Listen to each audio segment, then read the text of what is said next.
Sultjash, siç na e bënte gjyshja kur ishim të vegjël, me oris, me qumësht, edhe dilte perfekt dhe me sheqer. Ishte ëmbëlsira e fëmijërisë jonë. Çfarë do bëjmë tani, kështu jemi rritur neve.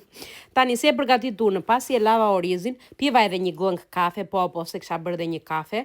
I hodha ujë edhe lash që të vloj një çikë. Unë orizin një herë e vloj me ujë, se po ta vloj drejt me qumësht, del shumë i fortë edhe nuk më pëlqen ashtu. Ndaj edhe qumshin ja hodha pasi kishte vluar një herë me ujë, i hodha një çik vanilje që jep shije fantastike, edhe i hodha dhe nga ky sheqeri, kafe, i cili tani varet në bazë të sa të emble doni juve sultjaçin. Unë i hodha një 2 lugë më duket, e bëra 2 pjata, 3 më dole në fakt, 2 po u tregoj juve këtu, 3 bëra, se burri dhe nuk e ha, ndaja edhe nuk bëra shumë se do na mbetet. Unë timin e shoqëroj me kanell, me rrush të thatë dhe me ara, o njerëz, çfarë të hani fantastike. Djalë do shqeto, pas edhe një nga lartë, ka raste që e ha, ka raste që nuk e pëlqen, kësaj radhe i pëlqeu edhe hengri.